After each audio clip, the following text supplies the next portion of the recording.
అందరికీ నమస్కారం. Welcome to it's UTV. నేను మీ దాక్షాయిని. ప్రస్తుతం మనతో పాటు ఉన్నారు ప్రముఖ ఆధ్యాత్మికవేత్త, జ్యోతిష్య వాచస్పతి బ్రహ్మశ్రీ పోతుకుచ్చి చంద్రమౌళి శాస్త్రి గారు. గురుగారితో మాట్లాడి మనకున్న సందేహాలన్నింటినీ కూడా నివృత్తి చేసుకునే ప్రయత్నం చేద్దాం. అంతకంటే ముందు ఇటువంటి ఆధ్యాత్మికపరమైన వీడియోస్ కోసం ఇప్పుడే మన ఛానల్ని సబ్స్క్రైబ్ చేసుకోండి. నమస్కారం గురుగారు. ఓం శ్రీమాత్రే నమః. గురుగారు, మనకి రేపు వచ్చేసరికి జూలై 14వ తారీఖు నిజ జ్యేష్ఠ అమావాస్య ఉంది కదా. అసలు ప్రతి నెల మనకు అమావాస్య వస్తుంది, అయినప్పటికీ కూడా ఎందుకు దీనికి ఇంత ప్రత్యేకత?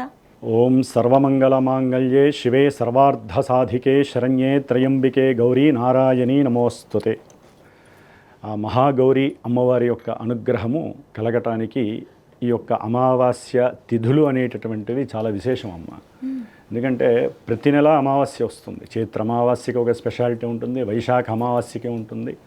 ఈసారి మనకి మీరు అన్న దాంట్లోనే నిజ జ్యేష్ఠ మాసం, ఒక జ్యేష్ఠ మాసం కాదు, నిజ జ్యేష్ఠ మాసం అంటే ఇంకోటి అబద్ధం ఉంది అని అంటారేమో. అధిక జ్యేష్ఠ మాసం పోయినసారి వెళ్ళిపోయింది, దాని విశిష్టత దాని అయిపోయింది.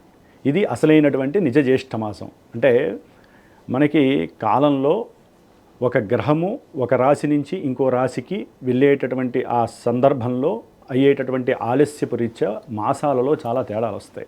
మనకు ఉండేవి 12 మాసాలే. ఈ సంవత్సరం మరి 13వ మాసం వచ్చినట్టు లెక్క మనకి.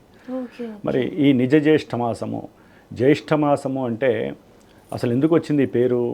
చంద్రుడు జ్యేష్ఠ నక్షత్రంలో పౌర్ణమి రోజున ఆయన ఉదయించినప్పుడు కలిగేటటువంటి మాసాన్ని మనకి ఋషులు ఏం చెప్పారంటే ఇది జ్యేష్ఠ మాసము అన్నారు.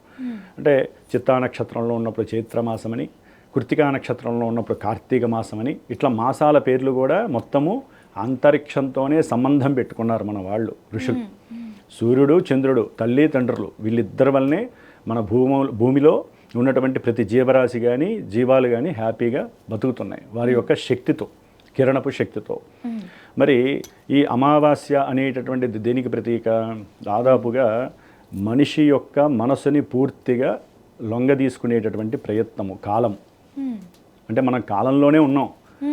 ఈ అమావాస్య రోజున మనం పంచేంద్రియాలని నిగ్రహించుకోకపోతే ఎన్నో రకాలైనటువంటి వికారాలు మనసుకి సంక్రమిస్తాయి, ఒక వ్యాధిలాగా. అంటే శరీరానికి వ్యాధి తగలటం వేరు, మనసుకి వ్యాధి తగలటం అనేది ఎక్కువ ఈ అమావాస్య రోజునే జన్మిస్తూ ఉంటుంది. ఆ యొక్క వ్యాధులన్నీ మనసుకి వ్యాధి ఏమిటి అంటారేమో. ఇప్పుడు ప్రతి మనిషి కూడా ఆహ్లాదంగా ఉండాలన్నా విషాదంగా బతకాలన్నా మనసే ప్రధానం. అవును గురుగారు. తింటాడు, తినటం మాత్రమే అందరూ చూస్తారు, కానీ వాడి నోట్లోకి ముద్ద వెళ్తుందేమో కానీ మనసంతా వికారంగా ఉంటుంది. ఏవో ఆలోచనలు, బిజినెస్ మైండెడ్ ఆలోచనలు, వ్యాపార నష్టాల గురించి కావచ్చు, లేకపోతే భార్యాభర్తల మధ్య ఇంట్లో సరిగ్గా లేక ద్వేషపూరితమైనటువంటి వాతావరణం ఉన్నా, లేకపోతే పిల్లల గురించి అధికంగా ఆలోచిస్తూ, తల్లిదండ్రుల యొక్క ఆరోగ్యం గురించి ఆలోచిస్తూ, లేకపోతే వీరికి ఉన్నటువంటి కొన్ని ఆంతరంగిక విషయాల గురించి ఆలోచిస్తూ, అంటే లోపల ఏం జరుగుతుందో ఎవరికి తెలియదు, ఒక్క కాలానికే తెలుస్తుంది.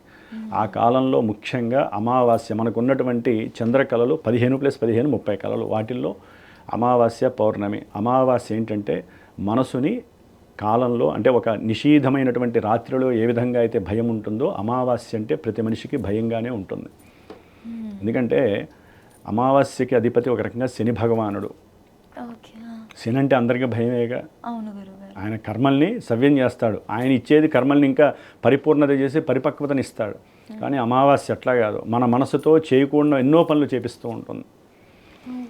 కొంతమంది శనివారాలు పుట్టినా, కొంతమంది పురుషులు కానీ స్త్రీలు కానీ, ఇక్కడ భేదమే ఉండదమ్మా. కాలానికి పురుషులు స్త్రీ అని భేదమే ఉండదు. ఎవరు అమావాస్య రోజు పుట్టినా కూడా అది కాస్త విభేదంగానే ఉంటుంది, ఇబ్బందిగానే ఉంటుంది ఆ ఇంట్లో వాళ్ళకి. కొంతమంది ఏంటంటే కలిసి వచ్చింది అమావాస్య ఆడపిల్ల పుడితే అంటారు. అమావాస్య రోజు ఆడపిల్ల పుడితే కలిసి వచ్చింది అనేది ఒకానొకప్పుడు ఏంటంటే లేనిపోని ఏదైనా ఇబ్బందులు వస్తే మొత్తం ఆ అమ్మాయి మీదకి వెళితే పెళ్లి చేసుకునే వాళ్ళు పెళ్లి చేసుకోరు అమ్మాయిలని. ఒకప్పుడు ఉన్నటువంటి పరిస్థితి ఏంటంటే అబ్బాయిలది రాజ్యంగా ఉండేది కాబట్టి అమ్మాయిల్ని పెళ్లి చేసుకోవాలంటే అమావాస్య రోజు పుట్టింది ఇవన్నీ చెప్పుకునేవాళ్ళు, జాతక పర్యవేక్షణ ఉంటుంది కదా. మరి అమావాస్య పుట్టిందంటే వీళ్ళకి భయం వేస్తుందని చెప్పి అమావాస్య అమ్మాయి పుట్టింది కాబట్టి లక్ష్మీప్రదం అని చెప్పి పెళ్ళిళ్ళు జరిగేవి. సరే, ఇప్పుడు అమావాస్యలతో పని లేదు స్త్రీమూర్తులకి. ఏ రోజు పుట్టినా కూడా స్త్రీలు దుర్గాదేవి యొక్క అంశాలతోనే ఉన్నారు అందరూ కూడా, కోపం వచ్చినా ఇబ్బంది వచ్చినా. కాబట్టి మరి ఈ అమావాస్య రోజున శనితో పాటుగా పితృదేవతలకు కూడా చాలా విశేషమైనటువంటి రోజు. జ్యేష్ఠ అమావాస్య అన్నారు కదా, జ్యేష్ఠాదేవికి ఇష్టమైనటువంటి అమావాస్య ఇది. అంటే జ్యేష్ఠాదేవి ఎవరు? లక్ష్మీదేవి యొక్క సోదరి. అవునా? లక్ష్మీదేవి కటాక్షాన్ని ఇస్తుంది. కానీ కొన్ని శాస్త్రాల్లో అమ్మ జ్యేష్ఠాదేవికి సంబంధించినటువంటి మంత్రాలు కూడా ఉన్నాయి. ఆ మంత్రాలను ఎవరైతే ఈ అమావాస్య రోజులు కానీ, జ్యేష్ఠ నక్షత్రం నెలలో ఒక రోజు వస్తూ ఉంటుంది, ఆ నక్షత్రం వచ్చినప్పుడు కానీ, జ్యేష్ఠ నక్షత్రానికి సంబంధించినటువంటి జన్మించిన వాళ్ళు ఉంటారు కదా, చంద్రుడు జ్యేష్ఠలో ఉన్నప్పుడు వాళ్ళు కానివ్వండి, లేకపోతే వివాహాలు త్రిజ్యేష్ఠలు అని ఉంటూ ఉంటారు. అబ్బాయి జ్యేష్ఠ, అమ్మాయి జ్యేష్ఠ, వాళ్ళిద్దరూ ఒకే నక్షత్రమైన, ఇద్దరు ఇంటికి పెద్దవాళ్ళైనా జ్యేష్ఠ మాసంలో పెళ్ళిళ్ళు కావు, వాళ్ళ ముగ్గురు అలా ఉంటే జ్యేష్ఠమాసంలో వివాహం చేసుకోకూడదు అంటారు, చూసారా? అట్లా జ్యేష్ఠపుత్రుడు కానీ జ్యేష్ఠపుత్రిక కానీ ఎవరైనా సరే ఇలా జ్యేష్ఠమాసంలో వచ్చినప్పుడు కానీ, లేకపోతే అమావాస్యలు వచ్చినప్పుడు కానీ, పెద్దవాళ్ళు కానీ ఇంటికి జ్యేష్ఠాదేవికి సంబంధించినటువంటి మంత్రాన్ని వాళ్ళు గనక ఇన్నిసార్లు అని చెప్పి జపిస్తే వాళ్ళకి జ్యేష్ఠాదేవి యొక్క అనుగ్రహం కలుగుతుందని ఒక శాస్త్రం చెబుతోంది. మరి ఇంత అమావాస్య తిథుల్లో మనిషికి మనసంతా కూడా అపవిత్రం అయిపోతూ ఉంటాయి చాలా వరకు. ఏది అనుష్ఠాన బలం లేక ఎవరైనా సరే అమావాస్య రోజున దేవుణ్ణి ప్రార్థన చేయకపోయినా, ఒకవేళ దేవాలయానికి వెళ్ళకపోయినా, వారంతటా వారు కూర్చొని కాస్త దీపారాధన చేసి దైవత్వాన్ని ఆరాధించకపోయినా వాళ్ళకి ఆ రోజల్లా కూడా మానసిక అప్రశాంతతతో పాటు వారి జాతకంలో ఎక్కడైనా లోపభూయిష్టమైనటువంటి దశలు అంతర్దశలు జరుగుతున్నాయనుకోండి, సపోజ్ వాళ్ళు అమావాస్య రోజే పుట్టారనుకోండి, ప్రతి అమావాస్యకి వాళ్ళకి మానసికంగా చాలా ఇబ్బందులు కలుగుతూ ఉంటాయమ్మ. అందుకని అమావాస్య రోజు ఏం చేస్తారు? ఉదయాన్నే పెందరాడే లేవాలి, సూర్యోదయానికి ముందే లేవాలి వాళ్ళు. సూర్యోదయం కొంతమంది అమావాస్య ఈ టైంలో వెళ్ళిపోతుంది, ఈ టైంలో సూర్యోదయానికి ఎప్పుడైతే 48 నిమిషాల వరకు అమావాస్య ఉంటుందో ఆ రోజంతా అమావాస్య కిందే వస్తుంది. కాబట్టి అమావాస్య రోజున ప్రశాంతంగా దీపారాధన, నువ్వుల నూనెతో దీపారాధన చేస్తే మనకి ఆయుష్ పెరుగుతుంది.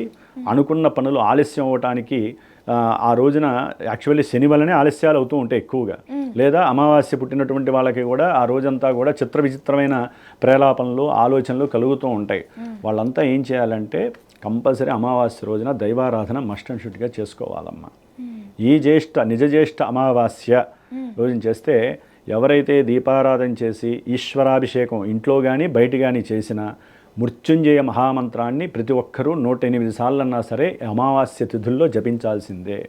పొద్దున్నే వాళ్ళ దీపారాధన చేయటం, అది దీపారాధన నువ్వుల నూనెతో చేస్తారా, ఆవు నెయ్యితో చేస్తారా, కొబ్బరి నూనెతో చేస్తారా, కొంతమంది ఉంటారు ప్రాక్టికల్గా వాళ్ళకి ఎవరైనా ఇబ్బందులు క్షోభ పెడుతూ ఉంటే ఎవరో మాలాంటి గురువులు చెప్తూ ఉంటారు కదా, వేప నూనెతో చేయండి, ఆముదంతో చేయండి. అట్లా చేసినా కూడా ఒకటమ్మా, ఏ నూనె అనేది కాదు, మన మనసు ప్రధానం, మనకున్నటువంటి సంకల్పం ప్రధానం. కాబట్టి ఆ సంకల్పం చెప్పుకొని అమావాస్య తిథి దోష నివారణార్థం, సంపూర్ణ శారీరక ఆరోగ్య ప్రాప్త్యర్థం, మానసిక వృద్ధ్యర్థం, సకల కార్య దిగ్విజయ లాభానుగ్రహ సిద్ధ్యర్థం. అంటే మేమంటే మా భాషలో చెబుతాం, ఈశ్వర భాషలో, కానీ మిగతా వాళ్ళు ఏంటంటే వాళ్ళకి సంబంధించిన కోరికలు.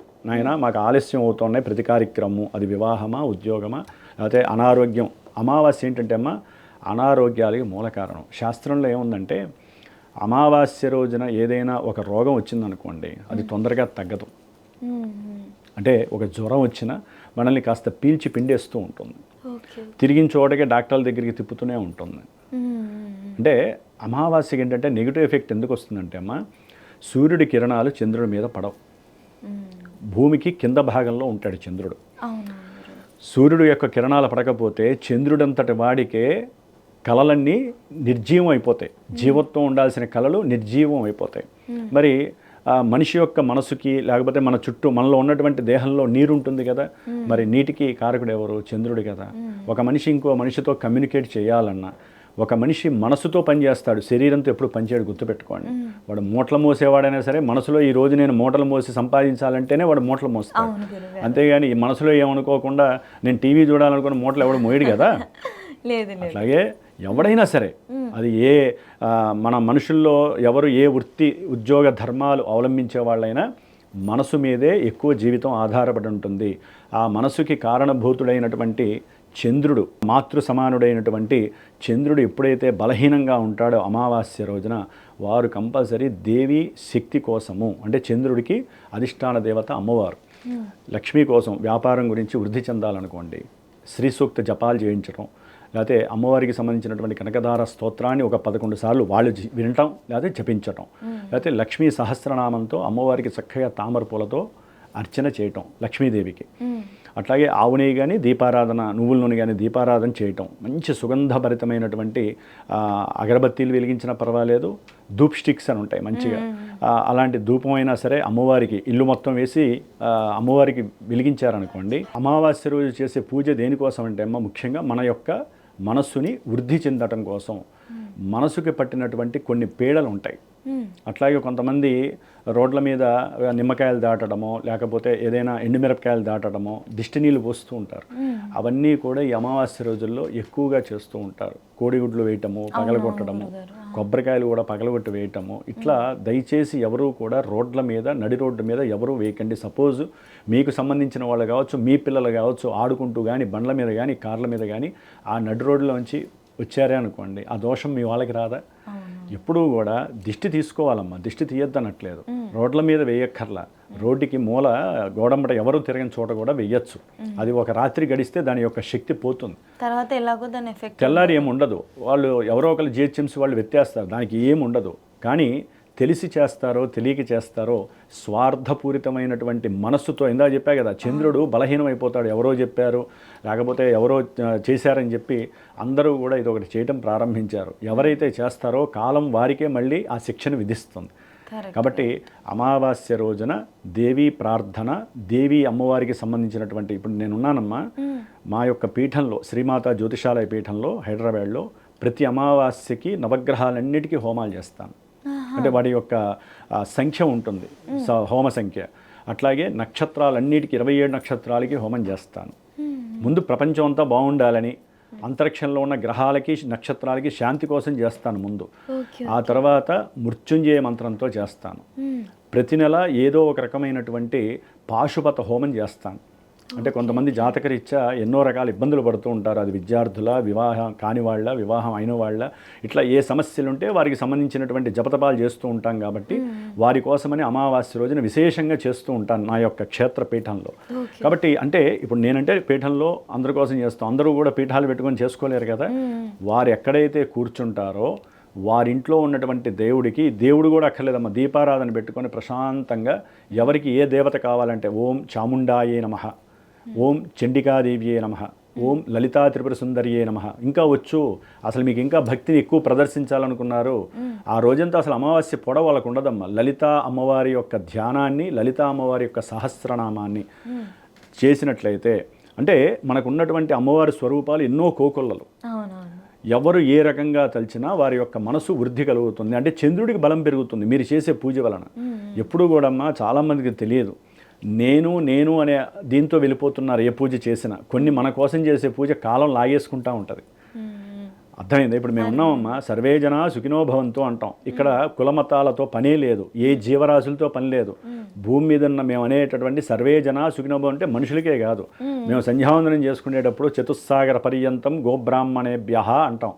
అంటే 4 సముద్రాల మధ్యలో ఉన్నటువంటి, అంటే సముద్రాల మధ్యలో ఉన్నటువంటి అన్ని జీవరాశులు, జీవులు, బ్రాహ్మణులు, గోవులు, దేవాలయాలు, మనుషులు అందరూ బాగుండాలని మేము సంధ్యావందనంలో చెప్పుకునేటటువంటి విశేషమైనటువంటి సంకల్పం. అది చివర్లో చెప్తాం, అక్కడ గోత్రనామాలు ఏం చెప్పుకోం. అట్లాగే అమావాస్య రోజుల్లో మీరు మీ గురించి చేసినప్పటికీ సమస్తము బాగుండాలి, చంద్రుడి యొక్క శక్తి పెరగాలని ఎవరైతే మనసుతో కోరుకుంటారో అమ్మవారు వెంటనే మీకు రక్షిస్తుంది, మీకు కావాల్సింది ఇస్తుంది. ఎందుకని? చంద్రుడు అంటే అమ్మవారికి చాలా ఇష్టం. పౌర్ణమి రోజున అమ్మవారు ఆయనలో 16 కలలుగా చక్కగా దేదీప్యమానంగా విరాజిల్లుతూ ఉంటుంది. మరి అమావాస్య రోజున ఆవిడ దాంట్లో ఉంటారు, కానీ సూర్యకిరణాలు పడవే. మరి పడినప్పుడు ఆవిడలో నిర్లిప్తత వస్తుంది, నిస్తేజం వస్తుంది, ఆవిడ ఎవరికి ఏది అందించలేని పరిస్థితిలో ఉంటుంది. మరి అలాంటప్పుడు మనం ఏం చేయాలి? అమ్మవారి స్తోత్ర ప్రార్థన చేస్తూ, ఇంకా ఎవరైనా చేయగలుగుకుంటే చంద్రుడికి సంబంధించినటువంటి స్తోత్రం ఉంటుంది కదా, దదిశంక తుషారాభం క్షీరోదార్ణవ సంభవం నమామి శశినం సోమం శంభోర్ మకుట భూషణం. ఈ యొక్క స్తోత్రాన్ని 100 సార్లు 1000 సార్లు ఎవరికి తోస్తే వాళ్ళు చేయండి. ఆ రోజున దైవానికి మనం ఎంత సమయం కేటాయిస్తే మిగతా నెల రోజులు 29 రోజులు అమ్మవారి శక్తి మీ వెనకాల నడుస్తుందని గుర్తుపెట్టుకోండి అమ్మ. అమావాస్య రోజున మాట్లాడకూడదు తెలుసా అమ్మ, ఎక్కువ గొడవలు అయిపోతాయి, సమస్యలు మనకి రిటర్న్ వచ్చేస్తూ ఉంటాయి. అందుకనే మౌనంగా ఉంటారు చాలామంది. ఇప్పుడు మేము జ్యోతిష్కులం కానీ పురోహితులం కానీ సాధ్యంతరకు జ్యోతిష్కులం అయితే కనుక చతుర్దశి, అమావాస్య, పాడ్యమి ఈ 3 రోజులు కూడా జాతక పర్యవేక్షణ చెయ్యం. జాతకం చెప్పాలన్నా మా మనసు చక్కగా దేదీప్యమానంగా వెలుగుతూ ఉండాలి. వినేవాడి యొక్క మానసిక ఆల్రెడీ వాళ్ళు ఫోన్ చేసేదే బాధల్లో ఉండి, ఇప్పుడు మేము జన్మజాతకంలో ఎన్నో సమస్యలు ఉంటేనేగా మాకు ఫోన్ చేసేది. ఆ సమస్యల్ని మేము ఇంకా వివరంగా చెప్పేటప్పుడు వాడు తట్టుకోగలరా వాళ్ళు? అందుకనే ఈ 3 రోజులు మంత్రభాగం చెప్పుకోం మేము, దైవారాధనలే చేస్తాం. ఈశ్వరాభిషేకాలు, అమ్మవారికి అర్చనలు, ఇలాంటి హోమాలు ఇలాంటివి చేశారు. సరే, తాంత్రికంగా చేసేవాళ్ళు వాళ్ళు తంత్రపరమైనటువంటి వాళ్ళు వేరే ఉంటారు, అది మనకి సంబంధం లేదు. మంత్రపరంగా మాత్రమే చేసేటటువంటి వాళ్ళు ఉంటాం కాబట్టి ఈ 3 రోజులు కూడా సాధ్యమైనంత వరకు మౌనంతో ఉండాలమ్మా. అమావాస్య రోజు ఎవరైతే సాధ్యమైనంత వరకు మౌనంగా, కాలం కూడా పరీక్షిస్తుందమ్మా. ముఖ్యంగా భార్యాభర్తల మధ్య ఈ పరీక్ష అధికంగా ఉంటుంది. అట్లాగే ఎక్కువగా వ్యాపారస్తుల మధ్య, అంటే వ్యాపారం చేస్తూ ఉంటారు, ఎవరో వచ్చి ఏదో అడుగుతారు, వాళ్ళు ముందు రోజు వరకు మంచిగానే వ్యాపారంలో మంచిగా సమాధానాలు చెబుతారు, సేల్ చేస్తారు, లేకపోతే పర్చేజ్ చేపిస్తారు, అన్నీ చేస్తారు. అమావాస్య రోజున వీడికి గనక జాతకంలో కానీ లేకపోతే వీడి అమావాస్య రోజు పుట్టి కానీ వీడి మనసు బాగాలేదనుకోండి, ఆ సమస్య అంతా ఏమవుతుందంటే వచ్చిన వాళ్ళ మీద చేదరించుకోవటం, కోపంతో అరుచుకోవటాలు, మాట్లాడుకోవటాలు చేస్తే లక్ష్మీదేవి ఉంటుందే?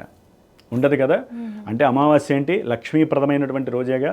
ఎప్పుడు ఎంత మౌనంగా ఉండి ఎంత దైవాన్ని లోపల ధ్యానిస్తూ ఉంటామో వారికి లక్ష్మీప్రదము అని నేను భావిస్తాను. శాస్త్రం అదే చెబుతోంది. ఇంకొంతమంది ఉంటారమ్మా, అమావాస్య రోజున ఎవరైతే కొంతమంది ఇళ్లల్లో పెద్దవాళ్ళు గతిస్తారో, తల్లిదండ్రులు లేకపోతే వారికి సంబంధించిన వాళ్ళు ఎవరైతే గతిస్తారో వారి పేరు మీద వారి ఇళ్లలో పూజారి గారిని పిలుచుకొని అమావాస్య రోజున, ఒక అమావాస్యను లేదమ్మా, మనం ఏదో దసరాల ముందు అమావాస్యలు, పెద్ద అమావాస్య అంటారు కదా, పితృకార్యాలు ఆచరించడంలో అమావాస్య విశిష్టమైనటువంటిది. ఎందుకని? పౌర్ణమి దేవతలకి ప్రధానం, అమావాస్య అనేటటువంటిది పితృదేవతలకి ఇష్టమైనటువంటి రోజులు. వాళ్ళు ఎదురు చూస్తూ ఉంటారట పైనుంచి, వాళ్ళకు లోకం ఉంటుందమ్మా. ఆ లోకం నుంచి వాళ్ళ డిఎన్ఏ ఉంటుంది కదా, వాళ్ళ గోత్రికులు, ఆ గోత్రాలు మనం దేవుడికి ఎట్లా చెప్పుకుంటామో చేసేవాళ్ళు కూడా వాళ్ళ గోత్రాలు చెప్పుకొని వాళ్ళకి శాశ్వత మోక్ష ప్రాప్త్యర్థం, పుణ్యలోక ప్రాప్త్యర్థం, వైకుంఠ ప్రాప్త్యర్థం, శివ సాన్నిధ్య ప్రాప్తి ఎవరికి కావాలంటే వాళ్ళు. కొంతమంది ఇళ్లలో వైకుంఠం కలగాలని కోరుకుంటారు, కొంతమంది ఇళ్లలో శివ సాన్నిధ్యం కలగాలని కోరుకుంటారు. ఏది కోరుకున్నా అమావాస్య రోజున ఎవరైతే గతించినటువంటి పెద్దలకి వాళ్ళ ఇళ్లలో చేసినా, లేకపోతే నదీ ఒడ్డును కూర్చొని కూడా కొంతమంది చేస్తారు. ఒకటమ్మా, పిండ ప్రదానాలు సంవత్సరానికి ఒకసారి తద్దిన రూపకంగా చేసేది వేరు. ఓన్లీ నల్ల నువ్వులతో ఎవరైతే అమావాస్య రోజున గతించిన వాళ్ళ పేర్లు చెప్పి వారికి గనక ఆ యొక్క తర్పణాలు వదులుతారో వారి యొక్క పెద్దవాళ్ళు ఎప్పుడు వీళ్ళ కుటుంబాన్ని వృద్ధి చేస్తూ ఉంటారు. ఐశ్వర్యపరంగా, వీళ్ళ యొక్క కుటుంబపరంగా, అట్లాగే పిల్లలు సంతానపరంగా వారి యొక్క గోత్రాన్ని, వారి యొక్క వంశాన్ని వృద్ధి చేసేటటువంటి రోజు ఏదే అంటే పితృదేవతల యొక్క ప్రసాదం లభించే రోజు అమావాస్య. జ్యేష్ఠ అమావాస్య ఏంటి? దరిద్ర బాధలన్నీ తొలగించేటటువంటి అమావాస్య జ్యేష్ఠ అమావాస్య. జ్యేష్ఠాదేవి జ్యేష్ఠమాసానికి అధిష్టాన దేవత అయితే అమావాస్యకి అధిపతి శని భగవానుడు. వీరిద్దరూ భార్యాభర్తలు. జ్యేష్ఠాపత్ని సమేత శ్రీమశ్శనైశ్చర స్వామి దేవతాయ నమః అంటాం. మరి ఈ అమావాస్య, జ్యేష్ఠ అమావాస్య రోజున మరి ఈసారి మనకి వచ్చేటటువంటి 14వ తేదీ మంగళవారం. రుణబాధలు ఎవరికైతే ఉన్నాయో వారు, అట్లాగే ఎక్కువ ప్రమాదాలు జరుగుతూ ఉంటాయి. ప్రమాదాలు ఒకరి తర్వాత ఒకరికి వాళ్ళ ఇళ్లలో జరుగుతూ ఉంటాయి అమ్మ చాలామందికి. కొంతమంది గతిస్తారు కూడా ప్రమాదాల్లో, అంటే అంతటి ఎఫెక్షన్ ఉంటుంది. పితృశాపాలు అంటారు, అట్లాగే దేవతా శాపాలు, గురు శాపాలు, స్త్రీ శాపాలు, సర్పశాపాలు, ఇవన్నీ కూడా పెద్దలకి ఎవరైతే వదులుతారో పితృతర్పణాలు అమావాస్య రోజున వాళ్ళకి ఇవన్నీ పోతాయి. రేపు వచ్చే మంగళవారం అమావాస్య రోజున ఎవరైతే దేవీ పూజ దేవతే, ఈ పూజ పితృదేవతల పూజ మళ్ళీ ఇది చేస్తున్నాం కదా చేయకూడదని ప్రశ్నలు అడుగుతారు. పొద్దున్నే చేయాల్సిన మన ఆరాధన మనం చేయాలి. ఏది లౌకికమైన ప్రపంచంలో మన కుటుంబం ఎటానవ్వాలి కదా. వీళ్ళు మగవాళ్ళకే కదా అధికారం ఉండేది పితృదేవతలకు చేయటానికి. ఒకవేళ ఓకే తర్పణాలు మేము చేయలేమండి, కుదరదు అనుకుంటే అట్లీస్ట్ ఆకుకూరలు, కూరగాయలు ఒక 5 రకాలన్నా సరే తీసుకువెళ్ళి దేవాలయంలో అర్చకులు ఉంటారు, ఏదో అర్చకుడు, ఇప్పుడు మంగళవారం ఉంది హనుమంతుడికి ఇవ్వండి, లేకపోతే సుబ్రహ్మణ్య స్వామి దేవాలయంలో ఉంటారు కదా వాళ్ళని ఇవ్వండి, లేకపోతే మీ ఇంటికి పిలిచి బ్రాహ్మడికి ఇవ్వండి దగ్గరగా ఉంటే ఎవరన్నా. అంటే బ్రాహ్మడికి వస్త్రం పెట్టి ఎవరైతే స్వయంపాకం ఇస్తారో ఇచ్చేటప్పుడు కూడా సంకల్పం చెప్పుకోవాలమ్మా. అస్మిన్ దినేనా అమాయాం పర్వదిన కాలే పుణ్యదిన కాలే, శుభకాలే కాదు పుణ్యదిన కాలే మమ పితృపితామహానాం ప్రపితామహానాం మోక్ష ప్రాప్త్యర్థం అని చెప్పి ఇట్లా చెప్పుకోవాలి. ఆ బ్రాహ్మడు చెబుతాడు యాక్చువల్లీ. మీరు చెప్పాలి ముందు బ్రాహ్మడికి. చెప్తే ఆయన చక్కగా చెప్పిన తర్వాత ఆయనకి ఇచ్చారంటే పితృదేవతలు ఆయన ద్వారా మిమ్మల్ని ఆశీర్వదిస్తారు. ఒకటమ్మ, దేవతలకి పితృదేవతలకి ఎవరికైనా సరే మధ్యవర్తి ఎవరై అంటే బ్రాహ్మణుడు. అందుకనే బ్రాహ్మణుడు సంధ్యోపాసన చేస్తూనే ఉంటాడు. దాని ద్వారా సూర్యుడు మధ్యలో ఉన్నటువంటి మూల బిందువు అమ్మవారి యొక్క అనుగ్రహం బ్రాహ్మణ మీద ఎప్పుడూ వర్ధిల్లుతూ ఉంటుంది. అందుకనే ఇతని యొక్క తేజస్సు ఎవరి మీద అయితే పడుతుందో, ఈ నక్షత్రాలు వీళ్ళ ద్వారా ఎవరి మీద అయితే పడతాయో ఆ బ్రాహ్మడి యొక్క శక్తి అంతా వారికి లభిస్తుంది. బ్రాహ్మడికి శక్తి పోతుంది కదండి అంటారు మళ్ళీ కొంతమంది. ఎప్పటికప్పుడు పునః అతని యొక్క అనుష్ఠాన బలము దేవి సంధ్యా వందన అంటే కొంతమంది 3 పూట్ల చేసేవాళ్ళు ఉంటారు. ఉదయం పూట ఒక్క పూట అయినా, లేకపోతే ఓం భూర్భువస్సువ మంత్రాన్ని ఒక్కసారి చదివినా ఆ అమ్మవారు బ్రాహ్మణ్ణి ఆవహిస్తుంది. అంటే ఎప్పటికప్పుడు శక్తిని ఉద్భవింపజేస్తుంది. అందుకనే బ్రాహ్మణుడు ఎంత ఆశీర్వదించినా వీడికి ఏం కాదు, అవతల వాడికి లాభము, వీడికి ఇంకా తేజస్సు పెరుగుతుంది. బ్రాహ్మడు ఒకటే కోరుకుంటాడమ్మా, తేజస్సే వాడి ఐశ్వర్యము, యశస్సే వాడికి లోకంలో కమ్యూనికేషను. ఈ రెండూ ఉంటే చాలు బ్రాహ్మడికి. కోట్లు ఏ బ్రాహ్మడు కూడా అడగడు దేవుణ్ణి, నాకు తెలిసి. కాబట్టి ఎవరైతే బ్రాహ్మణ్ణి అమావాస్య రోజున ఈ విధంగా సత్కరిస్తారో వారికి పితృదేవతల యొక్క అనుగ్రహం కలుగుతుంది. గురుగారు, ఇప్పుడు రేపు ఎవరైతే ఇది వీడియో చూస్తున్నారో పితృకార్యాలు కుదిరినంత వరకు చేయాలి, దైవారాధన. ఇంకా కుదిరితే ఆ రోజంతా మౌనంగా ఉంటూ అమ్మవారిని ధ్యానం చేసుకోవడము, ఆ స్తోత్రాలను చదువుకోవడం చేయాలి అన్నారు కదా. ఇంకా ఉపవాసం లాంటివి కూడా ఏమైనా చేయాలా? ఉపవాసం అనేది ఆరోగ్యాన్ని బట్టి ఉంటుందమ్మా. కొంతమంది ఉండగలిగే ఓపిక ఉంటుంది, ఉండలేని ఓపిక ఉంటుంది. ఈ మీరు ఉపవాసం అన్నారు కదా, ఆల్రెడీ దేవుడికి దగ్గరగా ఉంటారు అని అర్థం. ఉపవాసం అంటే దేవుడికి దగ్గరగా ఉండటం. యాక్చువల్లీ ఉపవాసం ఎందుకు ఉండాలంటే ఈ రోజున అమావాస్య, మీరు మంచి ప్రశ్న అడిగారమ్మా. ఇది యాక్చువల్లీ ఎక్కువగా తినగలిగిన వాళ్ళు, తిండి లేకుండా ఉండే వాళ్ళకి ఇది చాలా ఉపయోగపడుతుంది. ఈ అమావాస్య చంద్రుడు బలహీనంగా ఉంటాడన్నాగా, అసలు చంద్రుడు ఏంటి? ఫుడ్కి కారకుడు. అవునా గురుగారు? ఇప్పుడు మీకు ఇష్టమైనవన్నీ మీ అమ్మగారు లేకపోతే నాన్నగారు లేకపోతే మీ ముందు పెట్టారమ్మా, మీకు అసలు మనసులో తినాలని అంటే కారణాలు 100 ఉంటాయి. మీకు ఇష్టమైన పదార్థాలు తినచ్చు కదా అంటే, నేను తిన్న, నాకు అవసరం లేదు ఇవాళ నేను తిన్నంటారు. అంటే దానికి కారణం ఏంటి? మీ మనసు. ఈ అమావాస్య రోజున ఎవరైతే కనుక మనసుని కస్టడీ చేసుకుంటారో, ఫుడ్, నూనె వస్తువులు కానీ, ఉప్పు కారాలకి సంబంధించినటువంటి ఐటమ్స్ కానీ, ఇష్టం వచ్చినట్టు బయట తినటం కానీ, లేకపోతే ఇంట్లో కూడా కోరికలతో కనుక ఏది చేసుకోకుండా సింపుల్గా ఉండేటటువంటి ఆహారం, దేహాన్ని మాత్రమే నడిపించే ఆహారాన్ని తీసుకొని, ఉపవాసం అంటే అదేనమ్మా, విపరీతమైనటువంటి ఆహారం తినకుండా ఉంటారో వారికి ఆరోగ్యం కుదుట పడుతుంది. ఏదైనా రోగాలు ఉన్నాయనుకోండి, లెవెల్ అయిపోతాయి ఆ ఒక్క రోజుతో. ఎందుకంటే చంద్రుడు బలహీనంగా ఉన్నప్పుడు మనం కూడా కడుపు మార్చుకోవాలి. ఆయన ఆల్రెడీ బలహీనంగా ఉన్నప్పుడు కోరికలను కూడా మనం అదుపులో ఉంచుకోవడం వల్లే కదా ఆయన సంతోషపడతాడు. అరే, నాకెటు సరైనటువంటి కిరణాలు పడట్లేదు, సూర్యుడి కిరణాలు, కాబట్టి నా కోసం వీళ్ళు ఉపవాసం ఉంటున్నారు అంటే అమావాస్య రోజున, కాబట్టి నేను రేపు మళ్ళీ విధేయ నుంచి వీళ్ళకి ఎన్నో రకాల శక్తులు వీళ్ళ మీద ప్రసాదిస్తాను. ఇప్పుడు తిన్నందుకు వాళ్ళకి జీవితాంతం ఆరోగ్యకరమైనటువంటి వంటకాలతో కూడినటువంటి ఐశ్వర్యం లభిస్తుంది. కాబట్టి ఎవరిళ్లల్లో ఈ అమావాస్య రోజున గొడవలు పడద్దు, పోట్లాట్లకి దిగద్దు, డబ్బులు అప్పు ఇవ్వద్దు, అప్పిచ్చిన వాళ్ళని కూడా ఎవరు అడగద్దాం అమావాస్య రోజున, గొడవలు అవుతాయి కదా. కాబట్టి ఎవరితో ఫోన్లలో సంభాషణ ఎక్కువగా చేయకండి. అమావాస్య రోజున మనం మౌనంగా ఉంటూ అమ్మవారి ధ్యానాన్ని కానీ, ఓం నమ శివాయ మంత్రాన్ని చేస్తే అసలు శని బాధలు ఏంటి, అన్ని రకాల బాధలు పోతాయి. కాబట్టి లోపల ధ్యానంతో కలిగినటువంటి ఐశ్వర్యాన్ని కనుక మీరు పెంచుకున్నట్లయితే చంద్రుడు ఆనందపడిపోయి తడిసి ముద్దయిపోయి పాడ్యమి నుంచి మీకు ఏది ఇవ్వాలో అన్నీ ఆయన వెంటనే ఇచ్చే అవకాశాలు ఉంటాయి. కాబట్టి అమావాస్య అనేటటువంటిది చంద్రుడి యొక్క బలహీన కారకత్వం కాబట్టి ఆయన మన మనసు ద్వారా ప్రతి పని చేయిస్తాడు. కాబట్టి మనం ఎంత మనోనిగ్రహంతో కనుక ఉంటే ఆ రోజున అంతటి శక్తి చంద్రుడికి వెళ్ళి చంద్రుడి ద్వారా మళ్ళీ మనకి మరుసటి రోజు నుంచి వస్తుంది. గురుగారు, అమావాస్య అంటే అందరం సాధారణంగా భయపడుతూ ఉంటాం, అమ్మో ఇంట్లోకి వెళ్ళి బయటికి వెళ్ళకపోతే చాలు అన్న ఇదిలో ఉంటారు. కానీ ఈ రోజుని కరెక్ట్గా సద్వినియోగం చేసుకోగలిగితే ఎంత చక్కగా వాళ్ళకి ఆర్థిక బాధలు పోతాయని చెప్పారు. మనం జాగ్రత్తలు తీసుకుంటూ భయపడుతూ ఎట్ ద సేమ్ టైం దైవారాధనకు కూడా దగ్గరగా ఉంటూ పితృకార్యాలు కూడా చేస్తే వాళ్ళ ఇంటిల్లి పాది కూడా సుఖ సంతోషాలతో చక్కగా ఆనందంగా ఉంటుందమ్మా. గోదేవి అమ్మవారికి మాత్రము చెప్పే కదా, వివాహం కాని వాళ్ళు, సంతానం కలిగినటువంటి వాళ్ళు, కొంతమంది మానసికంగా చిత్రవద అనుభవిస్తూ ఉంటారు, ఎన్నో రకాల సమస్యలు.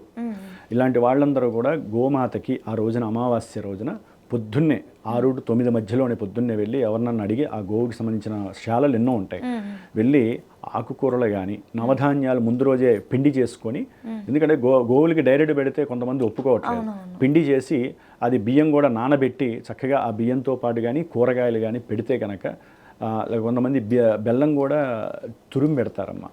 అలా పెడితే ఏంటంటే ముందు గోవుకి సేవ చేసిన వాళ్ళు అవుతారు, మనకు ఉన్నటువంటి అమావాస్య దోషాలు తొలగిపోతాయి. కాబట్టి గోదేవత యొక్క కొంతమంది అయితే ఇప్పుడు నేను ఉన్నాను అనుకోండి, అదృష్టం అవకాశం ఇప్పుడు లేదు, కానీ లెక్క ప్రకారం ఇళ్లల్లో గోవుని ప్రతి అమావాస్యకి తెచ్చుకొని పూజ చేసుకొని ఆ గోవు యొక్క మలమూత్రాదులతో మన ఇంట్లో కనుక పావనం అయిందనుకోండి, ఆ గోవుకి కాస్త వస్త్రం వేసి, అంటే డబ్బున్న వాళ్ళు కానీ మనసున్న వాళ్ళు కానీ ఎవరైనా సరే ఈ పని ప్రతి అమావాస్య ఇట్లా 11 నెలలో లేకపోతే ఒక 21 నెలలో మనస్ఫూర్తిగా అనుకొని ఒక నియమంగా చేయండి. గోవు వచ్చి దాని యొక్క ఉచ్ఛ్వాస నిశ్వాసాలు ఆ ఇంట్లో మొత్తంలో ఉన్నటువంటి నెగిటివ్ ఎనర్జీ, మన ఇంటికి ఎంతోమంది వస్తూ ఉంటారు పోతూ ఉంటారు, అవన్నీ కూడా లాగి అవతల వారేస్తుంది గోవు. ఎందుకంటే గోవు యొక్క ఉచ్ఛ్వాస నిశ్వాసాలలో సమస్త దేవతల యొక్క ఆచ్ఛాదన ఆధారపడి ఉంటుంది. కాబట్టి ఆ గోవుకి ఆ విధంగా పూజ చేయడం కూడా విశేషమైనటువంటి భాగ్యాన్ని ప్రసాదిస్తుందమ్మ. ఖచ్చితంగా గురుగారు, చాలా మంచి విషయాలు మా అందరికీ తెలియజేసినందుకు ధన్యవాదాలు గురుగారు. శుభమస్తు. శ్రీమాత్రే నమః.